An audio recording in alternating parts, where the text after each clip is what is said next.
باللہ من الشیطان اللعین الرجیم بسم اللہ الرحمن الرحیم الحمدللہ الذی ذکرہ للشرف الذاکرین وشکرہ فوز للشاکرین وطاعتہ نجاتا للمطیعین الصلاة والسلام علی رسول الثقلین محبوب رب المشرقین و رب المغربین ولی الدارین امام القبلتین جد الحسن والحسین ابی القاسم محمد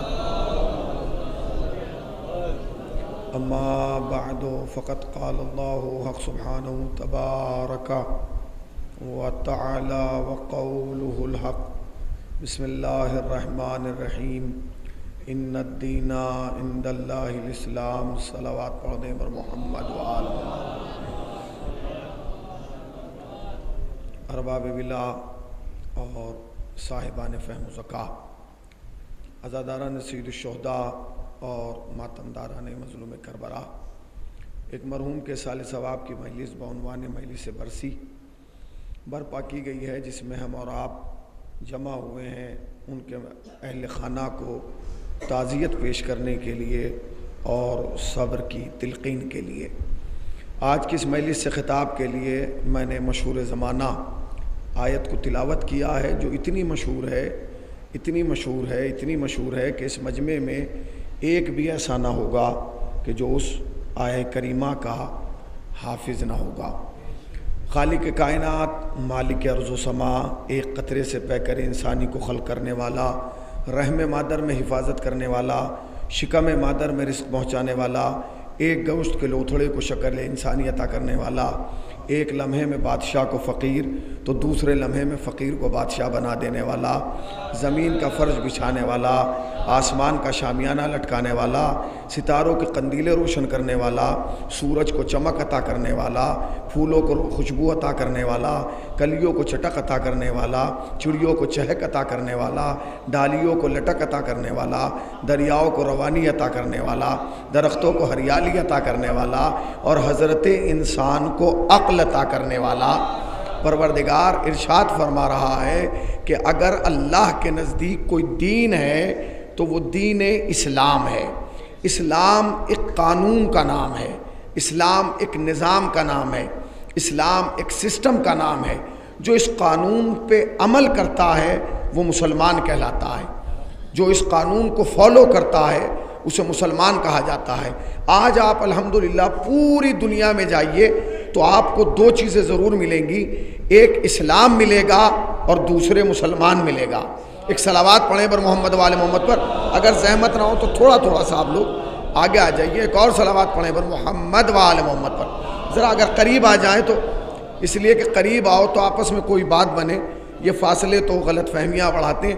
اور اگر میں ان حضرات سے جو خصوصاً جوان ہیں ان سے کہوں کہ وہ مجلس میں دیوار کے سہارے سے نہیں، امام کے سہارے سے بیٹھا کریں، ایک صلوات پڑھیں بر محمد وآل محمد پر۔ دیکھیے تقریر وہیں پہنچ جائے گی جہاں سے ڈاکٹر نیر جلال پوری صاحب چھوڑ کے گئے ہیں، مگر آپ اس تمہید کو ملاحظہ فرمائیں تاکہ میں اپنی بات کو آگے پہنچا سکوں۔ اگر خدا کے نزدیک کوئی دین ہے تو وہ دین اسلام ہے۔ اسلام ایک قانون کا نام ہے، اسلام ایک نظام کا نام ہے، اسلام ایک سسٹم کا نام ہے۔ جو اس سسٹم کو فالو کرتا ہے، جو اس نظام پر عمل کرتا ہے، اسے مسلمان کہا جاتا ہے۔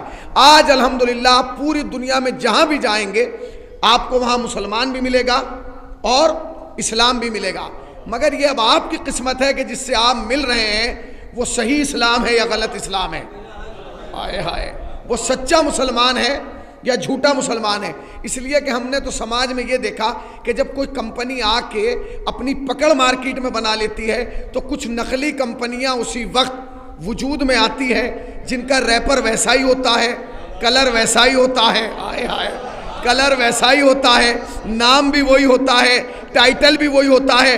جلدی سے نیا آدمی پہچان بھی نہیں پاتا کہ اصلی کون سا ہے نقلی کون سا ہے، مگر جنہوں نے ماضی میں اصلی استعمال کیا ہوتا ہے جب وہ ان کے ہاتھ پہ آتا ہے تو وہ یہ کہہ کے پھینک دیتے ہیں کہ یہ نقلی ہے وہ اصلی تھا۔ ایک صلوات پڑھیں پر محمد وآل محمد پر۔ یہ نقلی ہے اور وہ اصلی تھا. اس کا مطلب یہ ہے کہ نقلی اور اصلی کے درمیان ایک جنگ چلتی آ رہی ہے، آج سے نہیں، زمانے سے، اور چلتی رہے گی، آج تک نہیں، زمانے تک. اور یہ فیصلہ وہی کرے گا جس نے ماضی میں اصلی دیکھا ہوگا، وہ بتائے گا کہ یہ اصلی ہے یہ نقلی ہے. مگر افسوس کا مقام یہ ہے اور مقام حیف یہ ہے کہ ان دو اسلام اور مسلمانوں نے جو اسپیڈ پکڑی تو آگے جا کے یہ فرقے بنے. کیسے بنے؟ کچھ وہ ہیں جو لا الہ الا اللہ محمد رسول اللہ کہتے ہیں، کچھ وہ ہیں جو لا الہ الا اللہ محمد رسول اللہ علی ولی اللہ کہتے ہیں دونوں مسلمان، وہ بھی اور یہ بھی. مگر مقام افسوس یہ ہے کہ ان دونوں ہی میں ایک فرقہ وہ ہے جو دوسرے فرقے کو یہ کہتا ہے کہ کافر ہیں. اب توجہ سنیے گا، تیسرا آدمی نہیں ہے، کوئی مندر میں جانے والا نہیں ہے، کوئی چرچ میں جانے والا نہیں ہے، کوئی گھنٹہ بجانے والا نہیں ہے. انہی دونوں فرقوں میں سے ایک فرقہ وہ ہے جو دوسرے فرقے کو یہ کہتا ہے کہ یہ کافر ہیں. اچھا، جنہیں کافر کہا جا رہا ہے وہ چپ بیٹھے ہیں. میں نے کہا کبھی تم بھی جواب دے دیا کرو، چونکہ یہ تمہیں کافر کہتے ہیں. تو انہوں نے جو مجھے جواب دیا وہ تاریخ ساز تھا. انہوں نے کہا مولانا یہ ہمیں کافر کہتے رہے، ان کے کافر کہنے سے ہم کافر تھوڑے ہی ہوں گے. ہمارے لیے تو یہی محل افتخار ہے کہ کافر یہ کہتے ہیں کہ مسلمان ہی ہیں. سمجھے نہیں آپ؟ کافر یہ کہتے ہیں کہ مسلمان ہی. اس کا مطلب یہ ہے کہ اب جنگ دو طریقے سے چلی، ایک کافر اور مسلمان کے درمیان، ایک مسلمان اور مسلمان کے درمیان. آخر وجہ کیا ہے کہ لوگ اسلام کو نہیں سمجھ پائے، دین کو نہیں سمجھ پائے. اس لیے کہ لوگوں نے دین کو تلاش کیا ہے بازاروں میں، لوگوں نے دین کو تلاش کیا ہے مدرسوں میں، لوگوں نے دین کو تلاش کیا ہے مسجدوں میں. اگر تمہیں دین نہیں سمجھ میں آ رہا تھا تو جا کے اجمیر کے فقیر سے پوچھ لیتے. پتہ نہیں کہاں بیٹھے ہیں آپ بھئی، جا کے اجمیر کے فقیر سے پوچھ لیتے، وہ بتا دیتا کہ دین کیا ہے. اور اس نے بتایا، اس نے کہا شاہ است حسین، بادشاہ است حسین، دی است حسین، دی پناہ است حسین، سرداد نداد دست در دست یزید، حقا کے بنائے لا الہ. کیا کہا؟ اس کا مطلب کیا؟ اس کا مطلب یہ ہے کہ دین کون ہے؟ حسین ہے. تقریر وہیں آ گئی ہے جہاں ڈاکٹر صاحب چھوڑ کے گئے. حسین و منی وانا منل. یہ حدیث زور سے پڑھا کریں، اس لیے کہ جب آپ یہ پڑھتے ہیں تو لوگوں کے منہ پہ فالج پڑ جاتا ہے. حسین و منی وانا من الحسین. ڈاکٹر صاحب نے کچھ حدیثیں پڑھی اور نتیجہ دیا، کچھ حدیثیں میں پڑھ کے آپ کو نتیجہ دے رہا ہوں. اگر آپ تک بات پہنچ جائے تو اپنی آواز مجھ تک پہنچائیے گا تاکہ مجھے یقین ہو جائے کہ میں شیشے کے سامنے نہیں، شیعوں کے سامنے پڑھ رہا ہوں. میرا خطاب آئینے سے نہیں ہے، عوام سے ہے. حدیث کیا پڑھی ڈاکٹر صاحب نے؟ ڈاکٹر صاحب نے حدیث پڑھی تھی سب سے پہلے، انا و علی من نور الواحد. میں اور علی ایک نور کے دو ٹکڑے ہیں. یہ کس کی حدیث ہے؟ نبی کی. مطلب کیا ہوا؟ مطلب یہ ہوا جیسا میں ویسے علی. پتہ نہیں کہاں بیٹھے آپ بھائی. حدیث کیا ہے؟ حدیث کا جملہ ہے انا و علی من نور الواحد. میں اور علی ایک ہی نور سے ہیں. مطلب کیا؟ جیسا میں ویسے علی، جیسے علی ویسے میں. یہ کون کہہ رہا ہے؟ نبی. اب حدیث سنیے، آگے بڑھی. حدیث نے پھر آگے بڑھ کے کہا فاطمہ بضعۃ منی. فاطمہ میرے جگر کا ٹکڑا ہے. مطلب کیا ہوا؟ جیسا میں. تھکے ہوئے کا میں ذمہ دار نہیں ہوں. جیسا میں ویسی فاطمہ، جیسی فاطمہ ویسا میں. یہ حدیث کس کی ہے؟ رسول اللہ کی. جیسے علی ویسا میں، جیسا میں ویسے علی، جیسا میں ویسی فاطمہ، جیسی فاطمہ ویسا میں. حسن و منی وانا من ہو. یعنی کیا؟ جیسا میں ویسا حسن، جیسا حسن ویسا میں. پھر حدیث سنیے، حسین و منی وانا من الحسین. مطلب کیا؟ جیسا میں ویسا حسین، جیسا حسین ویسا میں. نبی نے ایک بار نہیں بار بار کہا ان کے بارے میں، جیسا میں ویسے یہ، جیسے یہ ویسا میں. مگر میں مذہب تشیع کے ایک طالب علم کی حیثیت سے عرض کر رہا ہوں کہ نبی نے تو بار بار انہیں کہا یہ مجھ جیسے میں ان جیسا، یہ مجھ جیسے میں ان جیسا. کوئی تاریخ دکھا سکتے ہو کہ جہاں علی نے ایک بار کہا ہو رسول مجھ جیسا؟ کہا بیٹھے بھائی کوئی تاریخ دکھائیے جس میں رسول علی نے کہا ہو رسول مجھ جیسا. کہا نہیں. اور آگے بڑھئے چلیے رسول کو نہیں کہا علی نے، داماد تھے، چچا زاد بھائی تھے، فاطمہ کہہ دیتی بابا مجھ جیسے. اچھا چلو فاطمہ نے نہیں کہا، بزرگ تھے دونوں، تو حسنین تو بچے تھے، دونوں کہہ دیتے نانا ہم جیسا، ہم نانا جیسے. نہیں غور کیا. اس کا مطلب یہ ہے کہ خالی رسول بغیر وحی کے نہیں بولتے. آئے ہائے آئے ہائے بھائی خالی رسول بغیر وحی کے نہیں بولتے. نبی نے بار بار کہا علی مجھ جیسے میں علی جیسا، فاطمہ مجھ جیسی میں فاطمہ جیسا، حسن مجھ جیسے میں حسن جیسا، جیسے میں حسین جیسا. مگر پوری زندگی میں علی نے ایک بار نہیں کہا رسول مجھ جیسے، فاطمہ نے ایک بار نہیں کہا بابا مجھ جیسے، حسنین نے ایک بار نہیں کہا اما نانا ہم جیسے. کیوں؟ اس لیے کہ یہ جانتے تھے کہ نبی بار بار کہیں کوئی فرق نہیں پڑتا. ہم ایک بار کہہ دیں تو تاریخ بن جائے گی کہ علی نے کہا رسول مجھ جیسا، فاطمہ نے کہا رسول مجھ جیسا. ہم نے نہ کہہ کے قیامت تک کے لیے لوگوں کے منہ پہ تالا لگا دیا. او دنیا والو، جب نبی کے ہم ذات نبی جیسے نہیں، کوئی بد ذات نبی جیسا کیسے ہو؟ جب ہم ذات نبی جیسے نہیں ہے، جو نبی کے ہم ذات ہیں، جب وہ نبی جیسے نہیں تو کوئی بدذات نبی جیسا ہوگا؟ بھائی جو جب نبی جنہیں کہہ رہا ہے کہ یہ مجھ جیسے، وہ نبی جیسے نہیں، آخر وجہ کیا ہے؟ یاد رکھیے گا پوری دنیا جانتی ہے کہ اگر دنیا حسین کے دروازے تک پہنچ گئی تو اسلام کا صحیح تعارف ہو جائے گا. یہی وجہ ہے کہ کبھی آپ کو کوئی آدمی فلم گھر کے سامنے کھڑا ہوا نہیں ملے گا کہ نہ جائیے، یہاں جانے سے نکاح ٹوٹ جائے گا. پتہ نہیں کہاں بیٹھے بھائی، کہا آپ نے. اچھا ہم نے تو یہ بھی دیکھا اس سال محرم سے پہلے، یعنی جو محرم سے ایک مہینہ پہلے، یہاں تو مجھے نہیں پتا مگر ہمارے یہاں کاوڑ یاترا چلتی ہے. آپ کے یہاں چلتی ہے؟ بنارس میں چلتی ہے. وہ کچھ لوگ کئی کلومیٹر 100-200 کلومیٹر پیدل چلتے ہیں کاوڑ لے کے. اور جب وہ چلے تھے تو ہمارے یہاں لوگوں نے بڑے بڑے بورڈ لگا کے لکھا تھا کہ ہم اپنے کاوڑ بھائیوں کا سواگت کرتے ہیں، اور لمبی لمبی داڑھیاں اور ٹوپی لگا کے انہیں پانی پلایا اور کھانا کھلایا اور کیلے اور سیب بانٹ رہے تھے. میں نے ایک مفتی صاحب سے پوچھا کہ حضور یہ بتائیے کیا کاوڑ دیکھنے سے نکاح نہیں ٹوٹا؟ آئے ہائے آئے ہائے، پتہ نہیں کہاں بیٹھے، کیا کاوڑ دیکھنے سے نکاح نہیں ٹوٹا؟ کہنے لگے آپ کہنا کیا چاہتے ہیں؟ میں نے کہا میں یہ پوچھ رہا ہوں کہ آپ کا کاوڑ دیکھنے سے نکاح نہیں ٹوٹ رہا. اچھا ایک پرابلم اور ہے، آپ نے انہیں کھلایا، انہوں نے کھا بھی لیا. اچھا یہ بتائیے یہ کاوڑ یاترا کیا نبی کے زمانے میں تھی؟ نبی نے اس کے بارے میں کوئی حدیث کہی؟ ارے ذرا جونپور والے جاگیں، میں شیراز ہند میں پڑھ رہا ہوں. ہے بھائی کیا نبی نے اس کے بارے میں کوئی حدیث کہی؟ کہنے لگے نہیں. میں نے کہا پھر؟ کہنے لگے کہ یہ انسانیت کی خدمت ہے. میں نے کہا واہ، کاوڑ نکلے تو انسانیت کی خدمت، حسین کا جلوس نکلے تو بدعت. کیا وجہ ہے عزیزان گرامی؟ وجہ کیا ہے؟ کبھی آپ نے سوچا، تدبر کیا کہ پورے سال جو مفتی چپ رہتا ہے، محرم کا چاند دکھتے ہی وہ بھی بولنے لگتا ہے اور بے وجہ بولتا ہے، کہتا ہے مجلسوں سے روکو.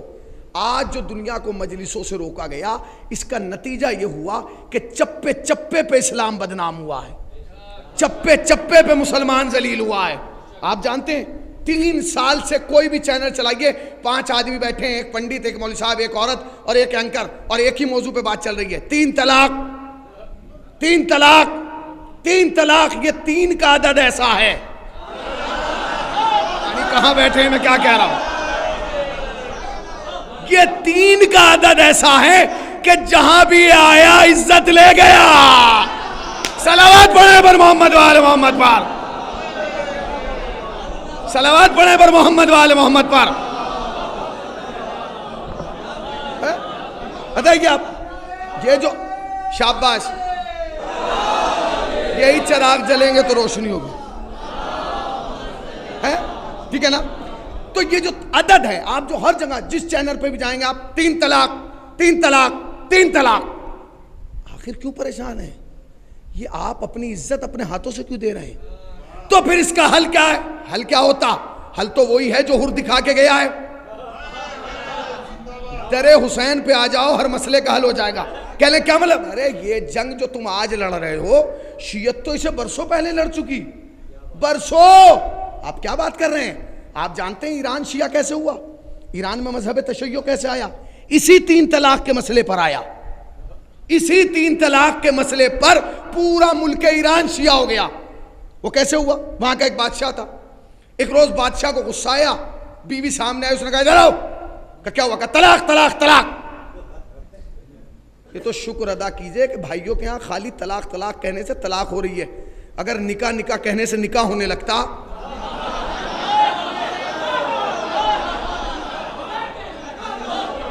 ہے، اگر نکاح نکاح کہنے سے نکاح ہونے لگتا، کیوں بزرگ صاحب کاشف صاحب، تو وبال ہو جاتا، وبال ہو جاتا، مسائل کڑے ہو جاتے۔ یہ تو خالی جوڑ رہے ہیں، یہ نہیں دیکھا آپ نے؟ جوڑتے بھی رہے تو 3 ہی سے طلاق طلاق طلاق۔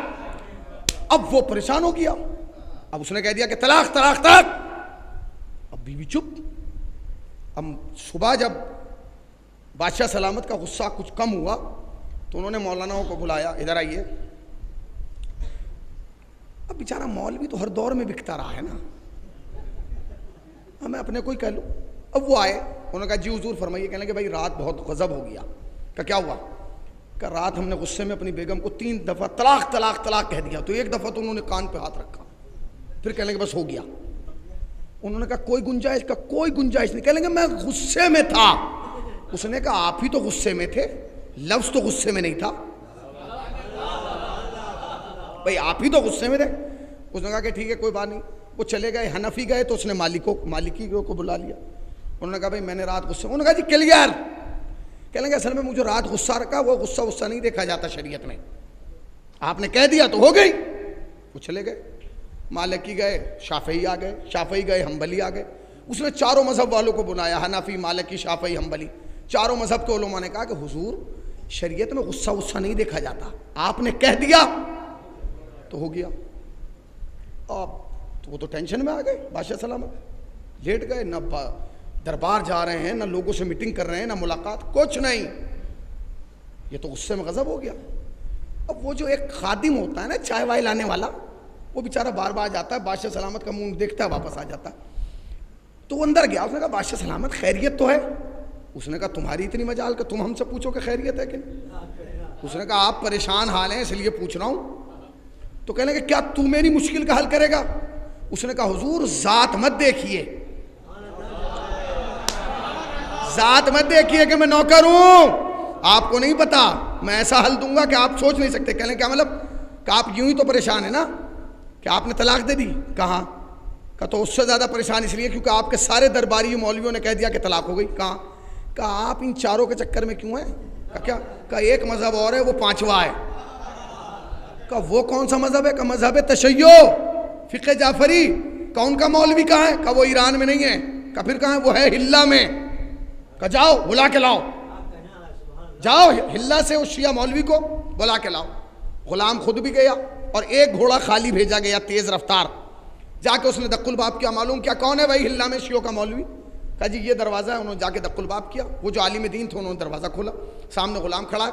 اس نے کہا کہ حضور آپ کو ایران کے بادشاہ نے بلایا ہے۔ ایک ایک بندے کی توجہ، ایک ایک حسینی کی توجہ چاہتا ہوں اس جملے پر۔ آپ کو ایران کے بادشاہ نے بلایا ہے، کوئی مسئلہ پیش آیا ہے، اس کے حل کے لیے آپ کو بلایا ہے۔ پہلے تو عالم چپ رہے، پھر کہنے لگے اس سے جا کے کہہ دینا ہم آئیں گے ضرور، اور ہم بالکل نہ آتے اگر ہمارے بزرگ ان کے بلانے پہ نہ جاتے۔ کہاں بیٹھے آپ؟ ہم آئیں گے ضرور، مگر اس سے جا کے کہہ دینا کہ ہم اس لیے آ رہے ہیں دربار میں مسئلہ حل کرنے، کیونکہ جس کو ہم مانتے ہیں وہ بھی ان کی مشکل حل کرنے دربار میں گئے ہیں۔ اگر علی کل اس کے دربار میں نہ گئے ہوتے تو میں آج تیرے دربار میں نہ جاتا۔ تو اس نے کہا کہ حضور آئیے۔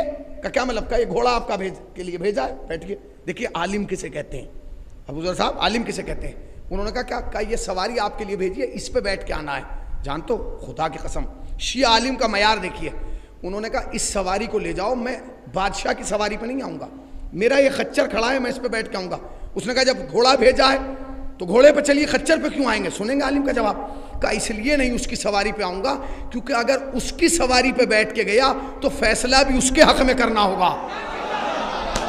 کہاں بیٹھے ہیں، میں کیا کہہ رہا ہوں ذرا جاگیے۔ اگر اس کے سواری پر گیا تو فیصلہ بھی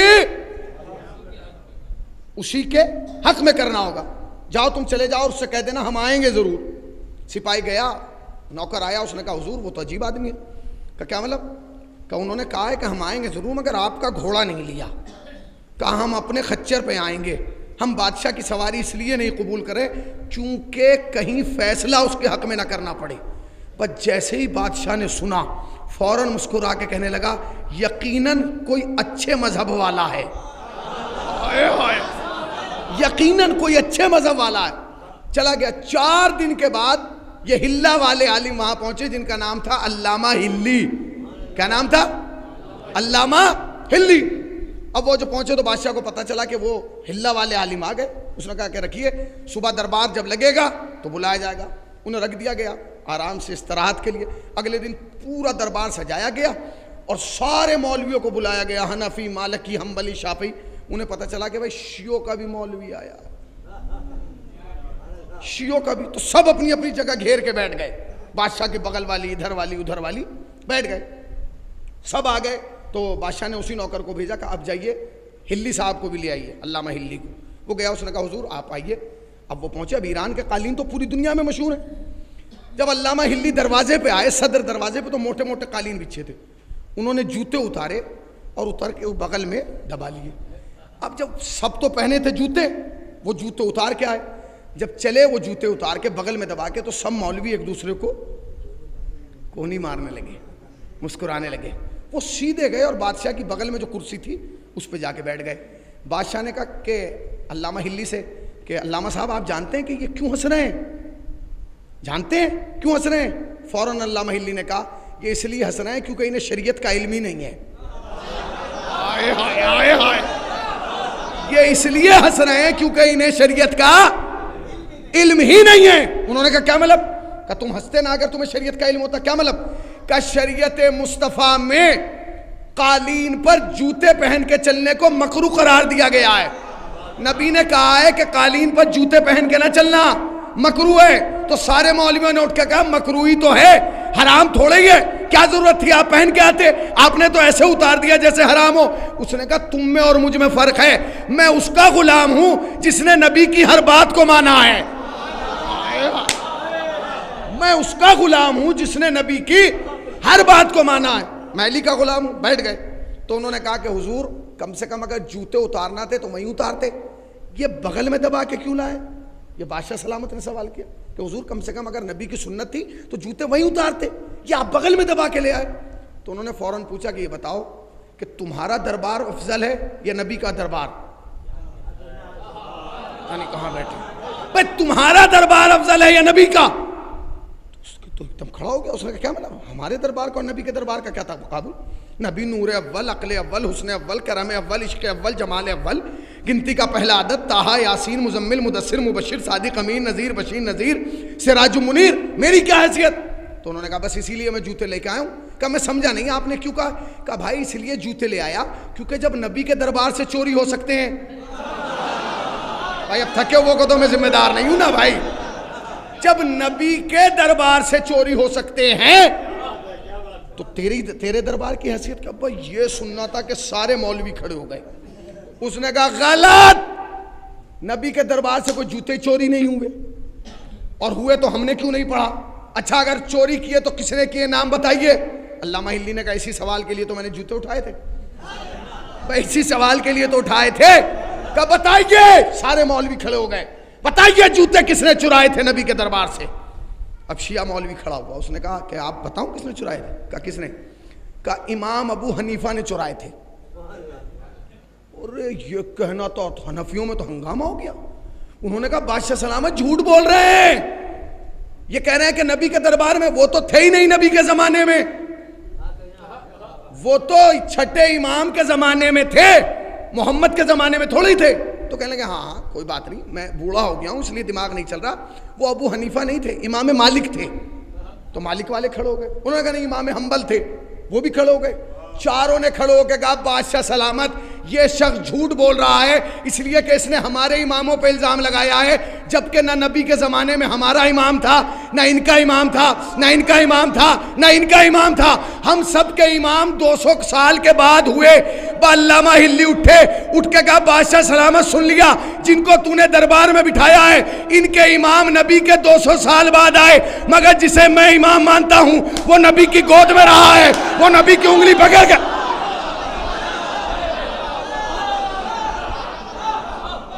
ایک صلوات پڑھ دے پر محمد وآل محمد پر۔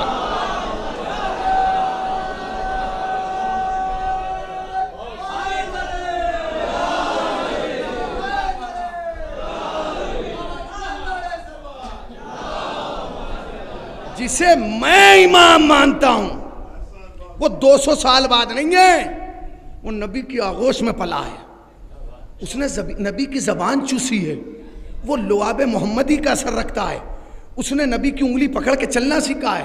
بادشاہ نے کہا بالکل صحیح، بالکل صحیح، ان کا تو وجود ہی نہیں ہے نبی کے زمانے، انہیں کیا پتا کہ نبی کیسے رہتے تھے؟ جب ان کا امام ہی نہیں تھا تو امت کو کیسے پتا ہے؟ یہ تو وہ بتائے گا جس کا امام نبی کے ساتھ رہا ہو کہ نبی کی سنت کیا ہے، نبی کی سیرت کیا ہے۔ تو وہ تو سب ناراض ہو کے چلے گئے۔ بادشاہ سلامت نے کہا کہ اب یہ بتائیے کہ مسئلہ یہ ہے کہ میں نے اپنی بیوی کو 3 دفعہ طلاق کہہ دیا اور غصے کے عالم میں تھا۔ علامہ نے کہا کہ غصے کے عالم میں جو بھی فیصلہ کیا جائے وہ حرام ہوتا ہے۔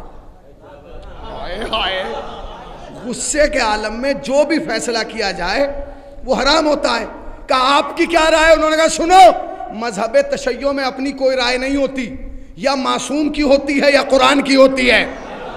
یا قرآن سے پوچھو طلاق ہوئی کہ نہیں، یا معصوم سے پوچھو کہ قرآن نے کیا کہا ہے، کہ سورہ طلاق پڑھو تو تمہیں پتہ چلے گا یہ طلاق کہنے سے طلاق ہوئی کہ نہیں۔ اب جو سورہ طلاق کھولا گیا تو آیت سامنے آئی کہ اگر تمہارے درمیان کوئی اختلاف ہو جائے شوہر بیوی کے درمیان تو اسے اطمینان اور سکون کے ساتھ جدائی کے راستے پر لے آؤ، مگر یاد رکھنا جب صیغہ جدائی پڑھا جائے تو کم سے کم 2 گواہ ہوں، اگر گواہ نہیں ہوں گے تو طلاق بھی نہیں ہوگی۔ بادشاہ نے کہا میں سمجھا نہیں۔ کہ یہ بتائیے جب آپ نے طلاق دی تو آپ دینے والے تھے، بیوی سننے والی تھی، کیا کوئی گواہ ہے؟ اس نے کہا کوئی گواہ نہیں۔ تو بادشاہ نے کہا جب گواہ نہیں تو طلاق بھی نہیں۔ جب گواہ نہیں، آپ نے غور کیا یہ گواہ کا مطلب سمجھے؟ گواہ کو عربی میں کہا جاتا ہے شاہد، شاہد۔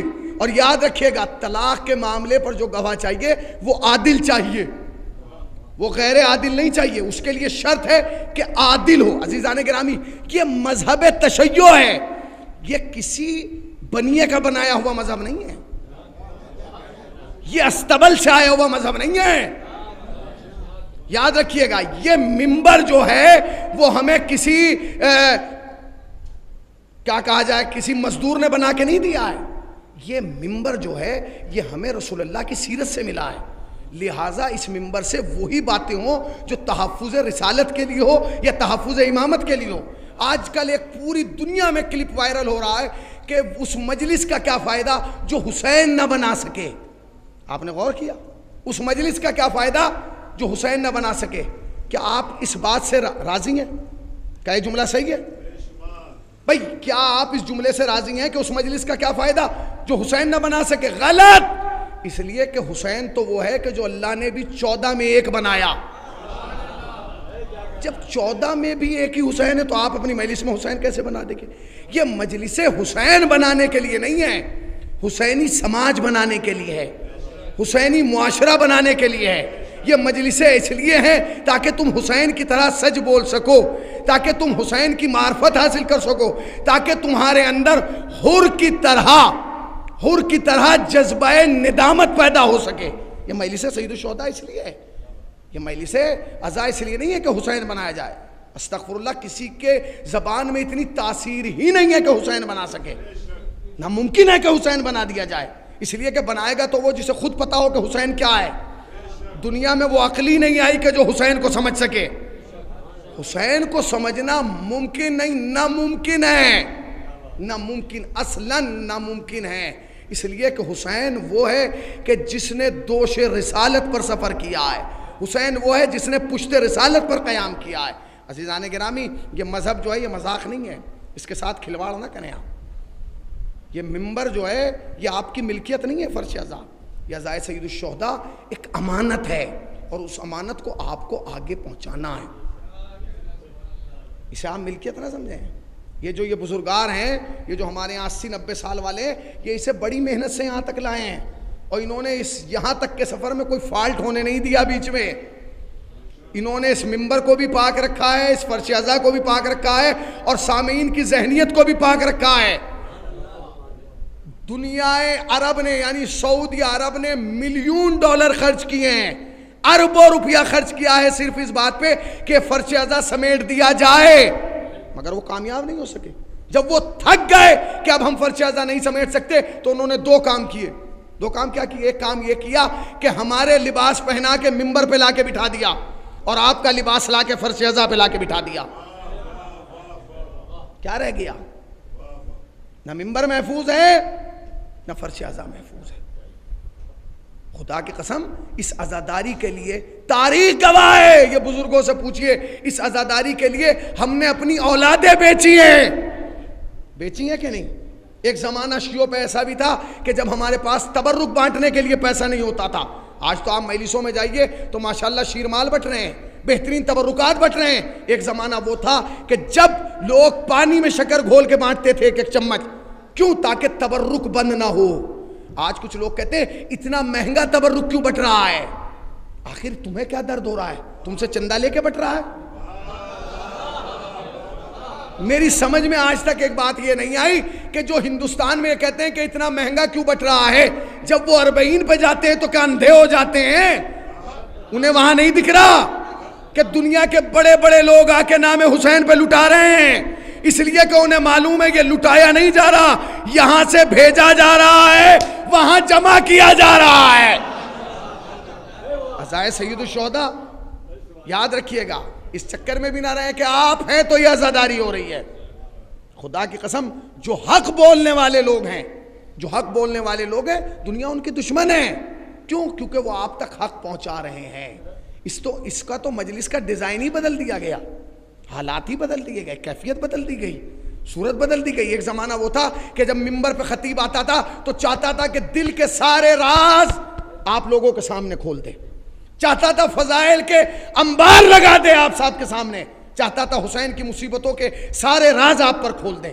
آج کیا ہے؟ آج اب خطیب منبر پہ آتا ہے تو اس کے دل میں خوف رہتا ہے، اگر میں فضائل پڑھوں گا تو یہ نہ ناراض ہو جائیں، اگر میں مصیبت پڑھوں گا تو یہ نہ ناراض ہو جائیں، اگر میں عزاداری کے تحفظ میں پڑھوں گا تو یہ نہ ناراض ہو جائیں.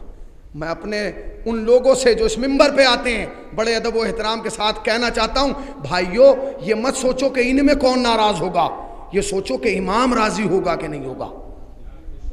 اس لیے کہ اگر آج ہم نے عزاداری کا تحفظ کر لیا، کیا سمجھ رہے ہیں آپ؟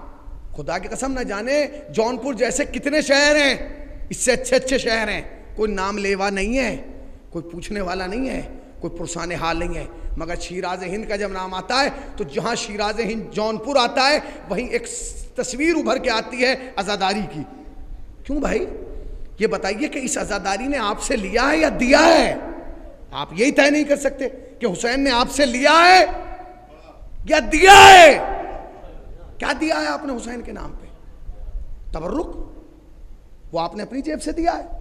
میں یہ پوچھ رہا ہوں، یہ جو آپ تبرک کھلا رہے ہیں مجلسوں میں 2.25 مہینے ماشاءاللہ جونپور میں چاند رات سے لے کے سوگ اٹھنے تک روز کھلایا جا رہا ہے نام حسین پہ، یہ آپ کی اپنی جیب سے کھلایا جا رہا ہے؟ ایک آدمی ثابت کر دے کہ اپنی جیب سے کھلایا جا رہا ہے، میں منبر پہ بیٹھنا چھوڑ دوں گا. یہ آپ کی اپنی جیب نہیں ہے. اگر آپ کی اپنی جیب ہوتی تو جس زمانے میں نوٹ بندی ہوئی تھی، بھائی جس زمانے میں نوٹ بندی ہوئی تھی 8 یا 10 سفر تھی، 10 سفر تھی جس دن نوٹ بندی ہوئی، اور 8 تاریخ تھی شاید، تو اس دن کے حالات جانتے ہیں آپ کیا ہے؟ 4 دن کے بعد پیپر میں آنے لگا فلاں صاحب چھت پہ سے کود گئے. بھائی یہ کیوں کود گئے؟ کہ اس لیے کود گئے کیونکہ بیٹی کی شادی تھی, بارات آنا تھی, پیسہ نہیں تھا, اس لیے خودکشی کر لی. انہوں نے وہاں جانے سے منع کر دیا کہ بھائی ہم ٹور کینسل کر رہے ہیں, ہم نے شادیاں کینسل کر دیں, ہم نے پارٹیاں کینسل کر دیں. دنیا میں سب کچھ کینسل ہوا.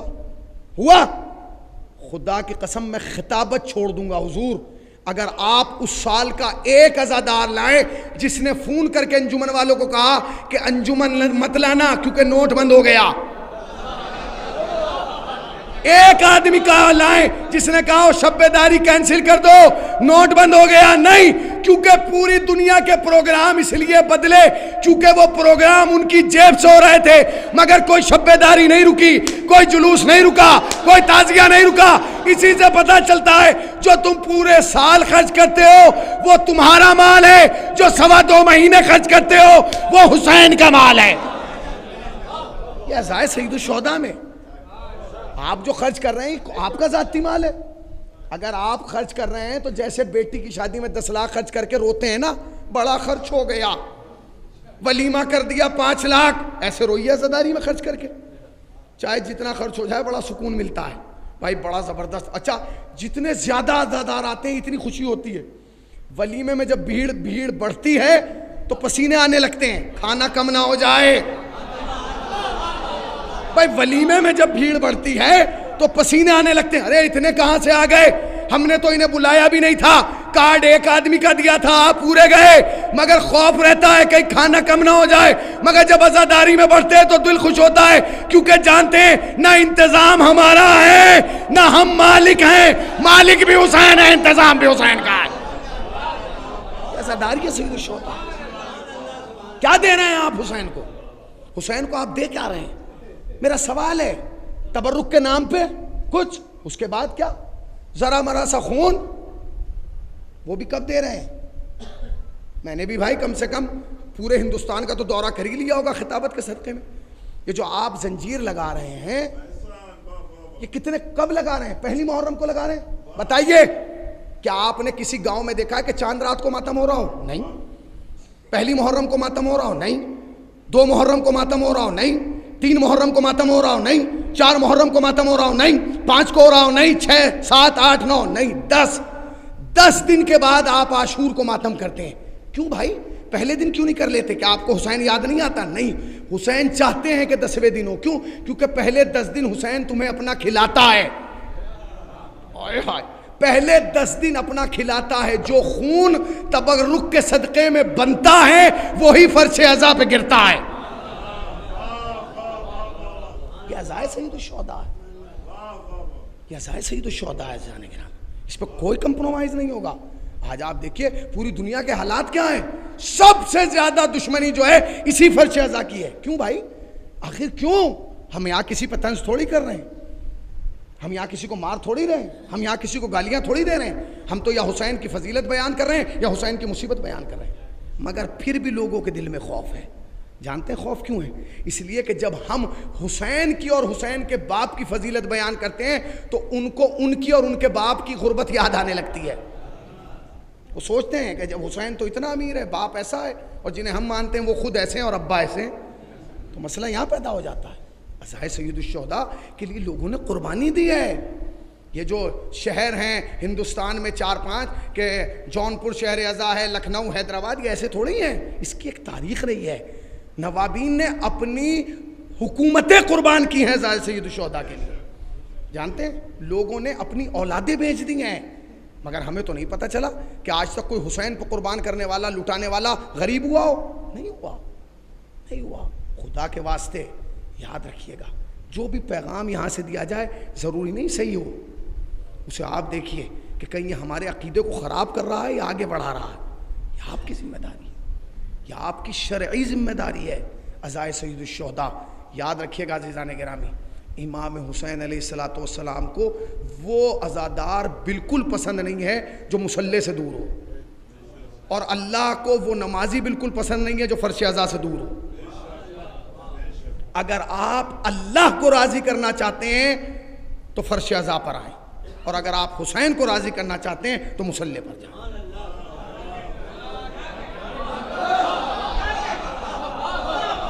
آپ کی شرعی ذمہ داری ہے. مسجدیں ویران نہ ہوں. جانتے ہیں علامہ حسن نصر اللہ صاحب کا جملہ، وہ کہتے ہیں جب جلوسوں میں جاؤ تو باوضو جایا کرو، اس لیے کہ جہاں بھی نماز کا وقت آ جائے فوراً وہ صف جو ماتم کے لیے لگی تھی وہی جماعت میں بدل جائے. آئے ہائے، تاکہ پتہ چل جائے کہ مکتب حسین بھی ہمارے ساتھ ہے، مقصد حسین بھی ہمارے ساتھ ہے. عزائے سید الشہداء. آج آپ پوری دنیا میں جائیں، دیکھیں حالات کیا ہیں. خدا کا شکر ادا کیجئے کہ ہمارے پاس ایسے عزاداری کرنے کے موقع ہیں، ماحول ہے. آپ عزاداری کرتے ہیں، آپ کو کوئی روکنے والا نہیں ہے. آپ رات کے 10 بجے سے لے کے صبح 4 بجے تک مجلس کیجئے، نوحے کیجئے، ماتم کیجئے، کوئی روکنے والا ہے؟ دیکھیے آپ بغل والے ملک کے حالات. تھوڑا سا آدمی تحفظ عزا کے لیے بولتا ہے، تھوڑا سا آدمی عزائے سید الشہداء کے لیے بولتا ہے، تھوڑا سا آدمی فضائل آل محمد بیان کرتا ہے، فوراً دشمن نکل کے آ جاتے ہیں. دشمن ابھی آپ نے دیکھا ہوگا 2 دن پہلے یا 3 دن پہلے جو ہے وہ فیس بک پر ایک پیغام چلا تھا کہ علامہ شہنشاہ نقوی کو جو ہے وہاں کے ایک بہت بڑے آدمی نے جو ہے وہ ان کی توہین کی اور دھمکی دی ہے. یہ کیوں دھمکی دی ہے؟ اس لیے دھمکی دی ہے کیونکہ جانتا ہے کہ جب بھی یہ بولتا ہے تحفظ اہل بیت میں بولتا ہے. عزیزان گرامی یاد رکھیے گا، یہ عزاداری جو ہے یہ آپ کی، میں پھر وہی کہوں گا، میراث نہیں ہے، ملکیت نہیں ہے، امانت ہے. اور امانت اس کی ہے، جواب بھی آپ کو اسی کو دینا ہے. ایسا نہیں ہے کہ امام بارگاہ یہ تو فلاں صاحب کا امام بارگاہ ہے. فلاں صاحب کا کیا مطلب؟ یہ تو فلاں صاحب کی مجلس ہے. فلاں صاحب کی کیا مطلب؟ مجلس بھی حسین کی ہے، امام بارگاہ بھی حسین کا ہے، جلوس بھی حسین کا ہے، خطیب بھی حسین کا ہے، مرثیہ بھی حسین کا ہے، سوز بھی حسین کا ہے، سلام بھی حسین کا ہے، اور تم عزادار بھی حسین کے ہو. آج پوری دنیا میں جائیے آپ، عزائے سید الشہداء پہ کتنا خرچ ہو رہا ہے. دل کھول کے لوگ خرچ کریں. اور خدا کی قسم جن کے پاس خرچ کرنے کو نہیں ہے وہ دعا مانگتے ہیں پروردگار ہمیں دے تاکہ ہم نام حسین پہ خرچ کر سکیں. یہی تو زمانہ ہے جو عزاداری ابھر کے آئی ہے. دیکھا نہیں آپ نے عراق میں 35 سال عزاداری بند رہی ہے. کیوں رہی ہے؟ کیونکہ ایک ظالم جابر بادشاہ تھا. ختم ہو گیا، کہانی ختم ہو گئی. آج نہ اس کا نام ہے، نہ اس کے باپ کا نام ہے، نہ اس کی اولاد کا نام ہے، نہ اس کی نسل کا نام ہے. مگر حسین کا نام کل بھی تھا، آج بھی ہے، قیامت تک رہے گا. یاد رکھنا جب کوئی حسین کے لیے دل سے اتنا سا کام کرتا ہے نا تو حسین پھر اسے مرنے نہیں دیتے، وہ برسوں تک زندہ رہتا ہے. جس نے حسین کے لیے کتاب لکھی وہ برسوں تک زندہ رہا. جس نے حسین کے لیے ایک نوحہ لکھا وہ برسوں تک زندہ رہا. جس نے حسین کے لیے ایک قطعہ لکھا وہ برسوں تک زندہ رہا. جس نے حسین کے لیے ایک مرثیہ لکھا وہ برسوں تک زندہ رہا. جس نے حسین کی حمایت میں ایک لفظ کہا حسین نے اسے مرنے نہیں دیا. کیوں؟ اس لیے کہ جتنی خواہش تمہیں حسین سے ملنے کی ہے اتنی خواہش حسین کو تم سے ملنے کی. ہم لوگ کربلا جاتے ہیں، کیا سوچ کے جاتے ہیں؟ ہم زیارت حسین کے لیے جا رہے ہیں. روایت جا کے پڑھیے، جب آپ کربلا جاتے ہیں تو حسین خود تم سے ملاقات کے لیے آتے ہیں. آیت اللہ مرشی نجفی دنیا شیعت کے بہت بڑے عارف ہیں. وہ کہتے ہیں کہ میں امام حسین کے حرم میں تھا، میری آنکھ لگی، میں نے دیکھا کہ امام حسین زری سے نکل کے کہیں جا رہے ہیں. میں نے پوچھا آقا کہاں جا رہے ہیں مولا اس رات کے سناٹے میں؟ فرمایا فلاں ملک سے میرا ایک زائر آیا ہے اور جب سے آیا ہے بخار میں مبتلا ہے، میں اس کی عیادت کے لیے جا رہا ہوں. مولا آپ کیوں جا رہے ہیں؟ فرمایا اس لیے کیونکہ جب وہ اپنا ملک چھوڑ کے اتنی دور میرے لیے آ سکتا ہے تو کیا میں اس کے لیے کیا مطلب؟ حسین تمہیں کتنا چاہتے ہیں تم سوچ نہیں سکتے، تمہیں احساس نہیں ہے، تم محسوس نہیں کر رہے ہو کہ حسین تمہیں کتنا چاہتے ہو. جتنا تم اپنی اولاد کو چاہتے ہو اس سے کہیں زیادہ حسین تمہیں چاہتے ہیں.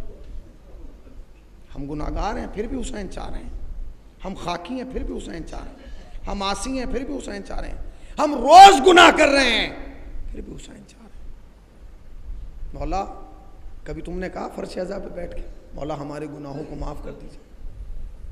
جیسے بھی ہیں مولا ہیں تو آپ کے، گناہگار صحیح مگر آپ کے ہیں، عاصی صحیح مگر آپ کے ہیں. مولا ہم نے بڑی خطائیں کی ہیں مگر آپ کے ہیں. مولا آپ مشکل کشا کے بیٹے ہیں. مولا آپ کے دربار میں بڑی وسعت ہے. مولا ہماری گناہوں کو معاف فرمائیے. کہا نہیں کہا؟ پھر بھی ہر شیعہ کے دل میں گناہوں کے بعد بھی نجات کا یقین ہونا یہ کرم حسین کی دلیل ہے. بھائی ہم روز گناہ کر رہے ہیں پھر بھی سوچ رہے ہیں کہ نہیں نجات تو ہوئی جائے گی. کیوں؟ اس لیے کہ تمہارے پاس حسین ہے. خدا کی قسم، حسین نے تمہیں زندگی دینے کے لیے اپنی شہرگ حیات کا لہو دیا ہے۔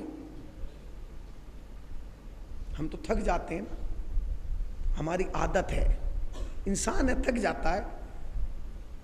ایک طویل مرثیہ خوانی ہوئی، پھر پیش خوانی کا سلسلہ رہا، پھر ایک مجلس ہوئی، پھر میں بیٹھ گیا، ابھی نوحہ بھی ہوگا، آپ تھک گئے، پھر دوسری مجلس میں بھی جانا ہے۔ مگر یہ سوچ کے مجلس میں آیا کریں کہ وہ جو پرسہ لینے والی آئی ہے وہ نہیں تھکتی ہے،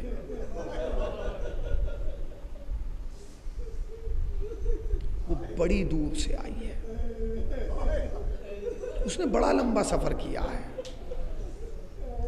وہ تم تک پہنچنے کے لیے بڑی مصیبتوں کا سامنا کیا ہے۔ تمہیں یہ فرش اعضا بڑی آسانی سے مل گیا، تمہیں یہ فرش اعضا بڑے سکون سے مل گیا، تم سوچ رہے ہو تمہارے آبا و اجداد نے تمہیں دے دیا، نہیں، اس کی ایک مالکین ہے جس کا نام زینب ہے،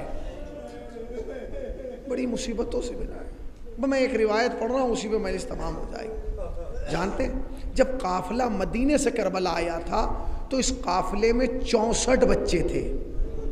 کتنے؟ 64۔ سب سے چھوٹے کا نام علی اصغر تھا یا ابا عبداللہ تھا، اور سب سے بڑے کی عمر جو تھی، سب سے چھوٹا علی اصغر تھے، اور سب سے بڑے جو تھے وہ 5 سال کے امام محمد باقر تھے۔ سب اسی کے بیچ کے تھے، اصغر اور امام محمد باقر کے بیچ کے بچے تھے۔ 64 بچے، 64۔ جانتے ہیں مصیبت کیا گئی؟ جب قافلہ مدینے سے آیا تو 64 بچے تھے، جب واپس مدینے گیا تو صرف 4 بچے تھے۔ تم تھک گئے ہو شاید، 64 بچے، اور جب واپس گیا تو صرف 4 بچے بچے تھے۔ کہاں چلے گئے؟